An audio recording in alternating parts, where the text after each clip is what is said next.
It is Friday the 30th of May and we're currently en route to the UK Games Expo 2025. It feels only 5 minutes ago that we went to the last one, doesn't it, Jay? What is this? This is our fifth. This is what we've been doing these since we started Sprues and Brews. Yeah. So yes, we're on the way there. We're going to be chatting to some awesome people about some awesome games, seeing what's going down, and generally showing you what you can do in a day at the UK Games Expo. So see you soon.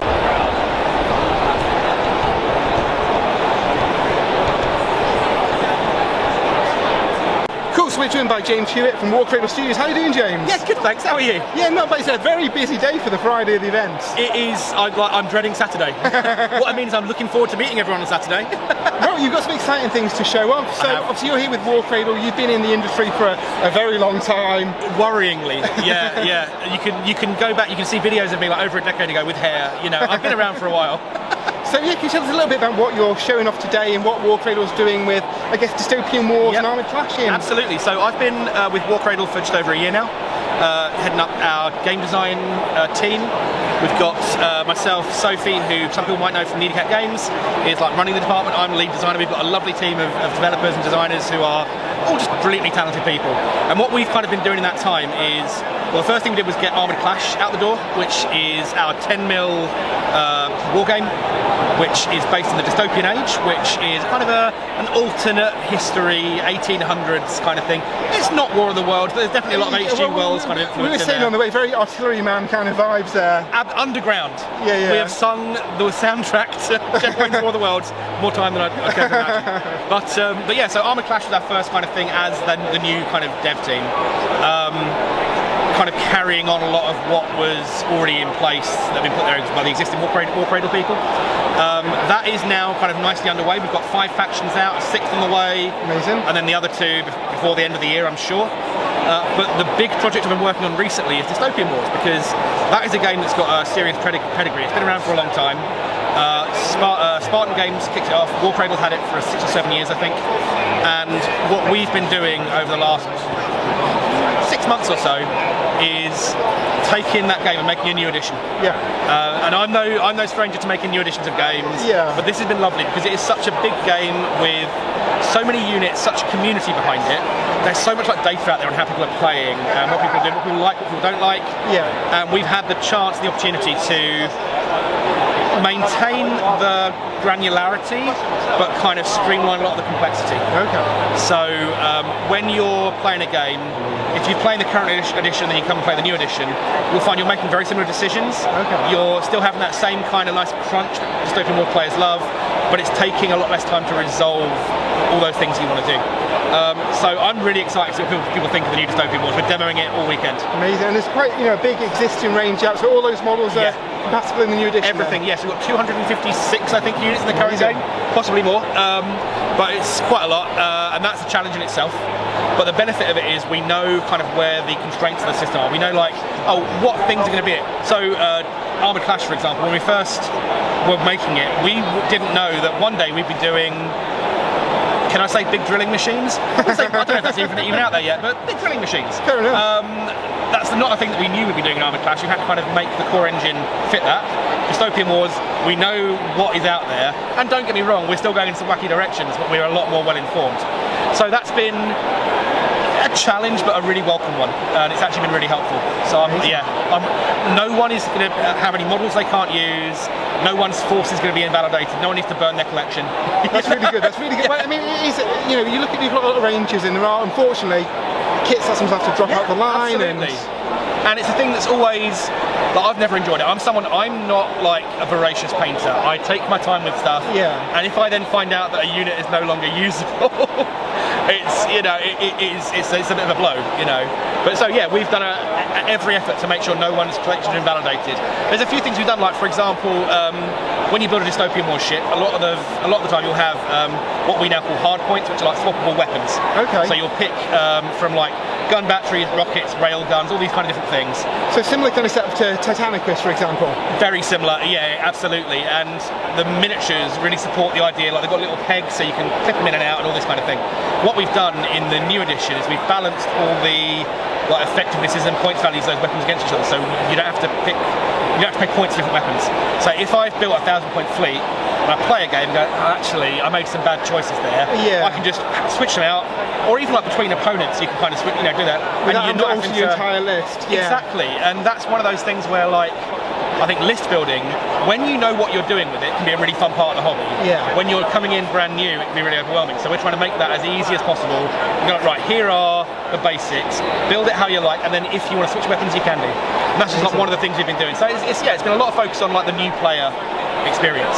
With that in mind then, is there going to be a starter set for the new edition? So yeah, well actually we do have, like generally at Warcradle, we generally do multiple starter sets. So there'll be, if you look at the way Armoured Clash currently is, it's a good example. So we've got a 2-player starter set for Armoured Clash, which has the Crown and the Empire, and a little kind of narrative beginners campaign. Okay. We'll be doing more of that, because Dystopian Wars has similar things for you. We'll be kind of repackaging some of the existing stuff with the new rules, and maybe doing some new stuff. But also, all the individual starter sets for each faction usually come with like a rule book and dice and all things. So it is ultra easy to get into it. You pick a box, that's your faction, you have all the stuff you need, and then you can start doing it. Or find a friend, buy one of the 2-player ones and split it, Yeah, amazing. So if somebody wanted to maybe saw this weekend and picked up a box, they might need the new rules when it comes out, but at least they can get started on their fleet. And in fact, and look, they're right here, how convenient is that? The starters, because we've got a load of the current start sets with the existing rule books and things in. We've knocked them down from £60 to £40, which is actually a really good deal for what you get in there. Yeah. And basically, the tokens, you can still pretty much use those. There's some templates, you're not using templates anymore, but you've got some measuring devices you can use. Yeah. Basically, the rule book of the card deck, you can make some paper mache scenery. Other than that, everything in there is usable in the new edition. So for 40 quid, that's well worth it. And I think that is just the thing we're doing at the show. Oh, amazing. So if you want to get the stuff, come and get it while it's here. That's a great plug. That's exactly a great plug. right. So one important thing we do need to ask you before we let you go, though, of course, is what is your favourite sprue and what is your favourite brew? So at the minute, I think my favourite sprue. Oh, it's tricky.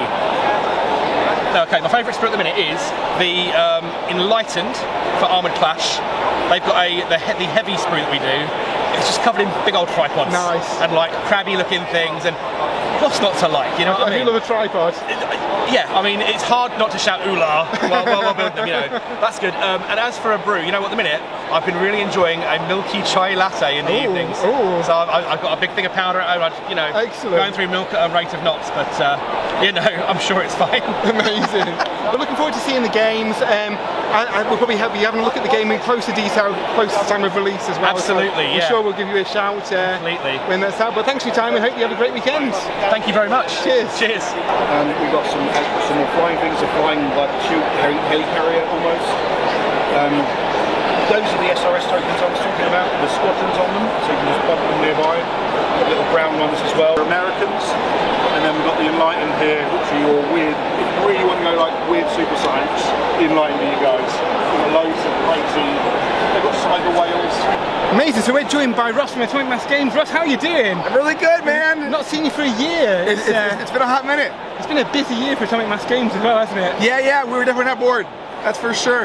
So it's been pretty good for us. We're going to be here at UKGE, rocking a lot of fun things. Amazing. So I guess we'll start with, who are you and kind of what do you do for Atomic Mass Games? Sure, so I'm Ross Thompson. I'm the marketing director here at Atomic Mass Games. Been here for about 2 years now. Which been going really well. Amazing, cool. So you've got quite a few awesome display boards here today. Yeah, just a few. What have you got on show and kind of what's new for I guess, Legion, Shatterpoint and Marvel Crisis Protocol? Yeah, sure. So for Legion, we're kicking off. We're demoing the new refresh rules for Star Wars Legion. So as we've shown off, we have those new starter boxes that are coming out in the fall. Amazing. So we'll have new faction sets for the Republic and for the Separatists and the Empire and the Rebellion. Should be super good. So right now we're running demos for each of those sets, which is really good there. Awesome. And then in our display case, we're showing off a lot of the new stuff coming out, which will be pretty neat. We just previewed, we dropped some cool hobby preview today for like Kit Fisto and some of those things there for Shatterpoint. And then with Legion, it's going to be pretty good. We just had the new Stormtroopers come out, the Rebel Troopers come out, the ARC Troopers came out a little bit ago too. So it's been pretty fun on that end.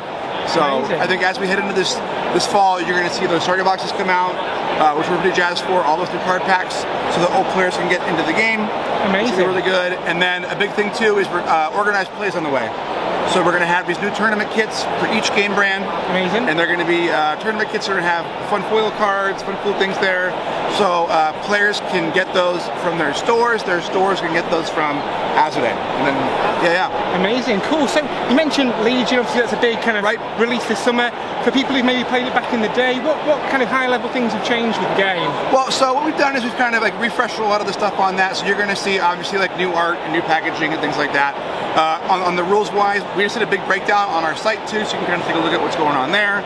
But like the deployment rules have changed a little bit. We've upped the points to 1,000 points for a tournament level. Cool. Skirmish is now recon at 600 points, kind of doing a thing on that, which is pretty sweet. And those starter boxes will be right out the gate, ready for recon, which is good. Amazing. We're moving to hard plastic for all the sculpts, so everything's going from that PVC over to that nice hard plastic hips. So you're going to see a lot of that repackaging is going to be having those new minis on there.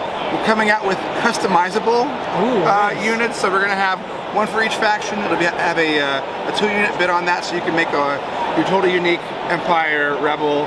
For Republic, you're going to have to make your own Jedi. Amazing. It'll be pretty cool there. So lots of lightsaber options, and then you have cards where you can kind of play around with that, which is pretty fun.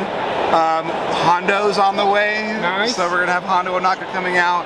He'll have his own pirates as well, and then his own big tank truck. That's cool. So that'll be pretty sweet. Yeah, and then we're also coming out with commanders on mounts. So General Grievous riding a big wheel bike. Nice. We've got Luke and Han on some Tauntauns. I was saying Hauntauns earlier. But so that was pretty good. But yeah, it's going to be a lot of fun stuff. That's awesome. So I guess whether you're brand new to it or you've an existing collection, it's a good time to jump in for either of those routes? Yeah, so it's going to be neat, right? Because if you're already a current player, the rules are online right now. You can play it out. When you're ready for those official cards, they'll be coming out in the fall. Amazing. Which is going to be great. And then for new players, I mean, it's always a fun time to come in. But with those starter boxes, when they're hopping in, that's going to be a great jump into it. So amazing. So with those new boxes, are the old starter sets getting discontinued then? Yeah. Those are going to do. They served their purpose. They were great troopers. But now as we kind of head into this thing, these new starter boxes that are going to be for each individual faction are going to be the way to go. Those new stormtroopers look so good. They look so good. Yeah. I mean, it's fun because like it's the sharpness you can get with that hard plastic is really fascinating, right? So I think I love the new Vader we've got coming out. It has that awesome, just like there's dead man all around kind of look going on. So it's going to be really kind of fun as we get into that. I'm looking forward to painting up. There's so many guys where I'm like, oh yeah, I'm good. I don't play that faction, but I'm still going to buy those guys so I can just paint it up, right? Yeah. So, which would be good. It's nice. We've got the nice split between the kind of low model count, high action Shatterpoint to the more, I guess, more traditional war game for Legion. Yeah, right. I mean, I think with Legion, it's one of those things where it's like when you want to play a big war game and you want to do Star Wars, like Shatterpoint, obviously you have like those moments in time. Yeah. Hey, I'm going to play with these characters and do these things, but Legion's going to have that. I have my big armies. We're all thinking, hey, Battle of Hoth, what's going on there? Or I want to recreate those moments and doing all of that. And so we've seen a lot with the community, and with the Grand Tournament season for 2025, like that's finishing up, and now we're kicking off this next season here. We've seen a lot of really cool stuff going on, so it's going to be fun. Super excited. I've not played since the original box came out back in the day. Well, we'll have to get you lined up with a set. You can check it out, right? Yeah, we'll have to check it out. Cool. And they're out in the summer, the new boxes. In the fall. In the fall. Okay. Whatever those mean. Hey, I mean, they're getting there. Yeah. It'll be good. At some point this year. Yeah. And then Marvel Crisis Protocols had a load of releases this year. It's been so cool. So right now, Phoenix came out. You can take a look at her in the case. So we'll have Phoenix and Phoenix Unleashed, and that's super fun there. I'm playing a lot of Brotherhood right now, so like it's been pretty sweet. We just previewed some like the Avalanche and all those guys, and so it's been a lot of fun with MCP. We for the EduCon preview, we obviously showed off a whole bunch of stuff. Yeah. Right. So we're getting new Sentinels, we're getting more X-Men, we're getting more Avengers. It's going to be good stuff. I think last year we had Apocalypse really did a good job, kind of going on the board, having all that stuff, and then Monsters Unleashed. So cool. It's so cool, right? So I think it's been really neat with that. Our team's really been pushing the boundaries too. There's some cosmic characters coming out, like with Quasar and Moondragon, where those sculpts kind of push the limit of what hard plastic can do. Yeah. So it's been really fun to see what our team can like expand and grow with that. So it's a fun stuff in the case you can go check out, which is neat. So I collect Guardians of the Galaxy. For all that cosmic stuff, I'm all over. Oh, there's fun stuff on the way for that. I was like, oh yeah, and then we haven't turned it off yet, so I don't want to do that. But it's MCP's having a good time. And then obviously they just got the big rules update too. Yep. So people can check that out and kind of go from there. So with that, I know you're doing a lot of print yourself, kind of. Right now, yeah, all print and play. They're on the website. Are there going to be physical card packs for them at some point? Right now, we're doing a lot of the print and play stuff, and then as those new cards come out in the packs, they'll have the updated cards and things like that. Amazing. There's been a lot of taking those older sets and putting them into affiliation boxes. Yeah, so I think like, as we go into like SKU count, that's the constant problem with tabletop games, right? Is like things come out, stores only have so much shelf, and so we've been doing right now is taking a lot of those 2-character packs and putting them in these like affiliation packs. So this summer will be a lot of bringing characters back. Hey, oh my gosh, how do I get those things? And then in the fall, we're coming out with 2 new single-player starter packs. Oh, nice. So one's going to be X-Men, one's going to be Spider-Foes. Oh, cool. And so that'll be a great way to kind of get some of those characters new that you haven't gotten before. And then for new players, instead of getting the Earth's Mightiest core set, now here's a nice, way to hop in. Here's my X-Men or Spider-Foes, which are both really cool affiliations.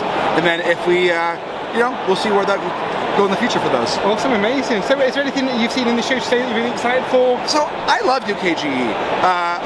Obviously I go to a lot of cons and do a lot of things and all of that, so like it's neat when you've been doing it for so long, but I think what's neat about this show is that you get to see a lot of companies that normally you wouldn't see at other shows because UK is a home of minis games, right? And so you get a lot of these companies that, hey, we got our thing going on. We're in the US. We have a lot of like board game companies and a lot of like tabletop RPG companies where they can do a book, they can do a thing. But out here, minis are like we're all born. You guys know, for some reason, there's some big company out here. Beautiful games. Yeah, right. So it's really cool to see a lot of the companies that I follow online. Yeah. I was name a whole bunch, and I'm like, but it's just cool because it's a lot of that going on here that is unique. I like how this shift, like it feels like a new show this year because Hall 1 isn't being used, and so like everything got shifted. I totally lost my bearing this morning as I was walking around, and I was like, where am I? I'm like, oh hey, this was the event hall. Oh, now it's exhibit hall, right? So which is cool because like the show's growing and you can do that. I think what's nice too is you can walk in the hallways here. Yeah. Right? It's like a 30,000 person show or whatever, but I don't feel squished. Yeah. Like obviously it's Friday morning, which is like already crazy that it's packed as it is. But yeah, UK's great, and then Asmodee's, like we have a really cool showing. There's a lot of fun stuff going on. Yeah, big old stand here. I mean, even the AMG section's, the biggest space. Yeah, we have our little section kind of pied out, but there's so much going on with the Asmodee group in general. It's pretty exciting. Cool. Well, before we let you go, we've got a super important question to ask you. What was your favourite sprue? What's your favourite brew? My favourite sprue. I mean, so like right now, I'm actually working on a hobby project for the new Separatist starter box. So I've been painting up the new Grievous. I know it's a total work thing, but I'm like, he literally is a really cool mini. So I've been painting him up. You'll see probably an article about that when it comes out, so that'll be really neat. And then brew-wise, I'm coming up on 5 years sober, which is pretty cool. But I've really been getting into athletic brewing. Okay. So they're all a bunch of NA beers out of San Diego, and they've got an IPA that's pretty nice. Amazing, awesome. Perfect to enjoy while you're doing some hobby. Oh, you know it, right? Awesome, man. Amazing. Well, thanks for your time, and I'm sure we'll see you soon. You know it.